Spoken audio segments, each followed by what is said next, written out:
என்னால என்ன ஆகும்? இந்த எண்ணங்களே உன் சக்தியை கட்டி வச்சிருக்குது. ஒரு சிங்கம் குட்டி ஆடுகளுடன் வளர்ந்தால் அது தன்னை ஆடுன்னு நினைக்கும். ஆனா அது சிங்கம்தான். நீயும் அப்படித்தான். உன் வாழ்க்கையில சில தருணங்கள் உன்னை தள்ளி வைக்குது போல இருக்கும். அது தண்டனை இல்லை, அது உன் சக்தியை ஆக்டிவேட் பண்ணுற ட்ரிகர். புயல் இல்லாமல் கடல் தனது ஆழத்தை காட்டாது. சோதனை இல்லாமல் நீ உன் வலிமையை காண மாட்ட.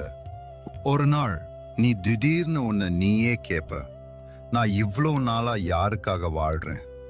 அந்த கேள்விதான் திருப்பு முனை. அந்த கேள்வி வந்தால் உன் வாழ்க்கை மாற ஆரம்பிக்கும். உன் உள்ள சக்தியை எழுப்புவது எப்படி? முதல் படி, உன்னை நீ ஏற்று. இரண்டாம் படி, மற்றவர்களோட ஒப்பிடாதே. மூன்றாம் படி, உன் மனசு சொல்றத கவனிக்க. நான்காம் படி, பயம் இருந்தாலும் முன்னேறு. அப்போதுதான் உன் மறைந்த சக்தி வெளிவரும். இப்போ கண்களை மூடு. உன் மார்புக்குள் ஒரு தீப்பொறி இருக்கு.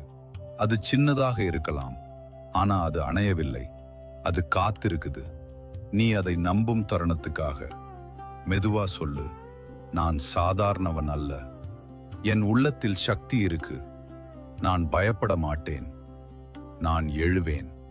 உலகம் உன்னை சிறியவனாக பார்க்கலாம், ஆனா உன் ஆன்மா பெரியது. நீ இன்னும் ஆரம்ப நிலையில தான் இருக்க. உன் உண்மையான வடிவம் இன்னும் வெளிவரவில்லை. நான் உன்னை தள்ள வரல, உன்னை எழுப்ப வர்றேன். உன் உள்ளத்தில் உறங்கும் சக்தியை நினைவூட்ட வர்றேன்.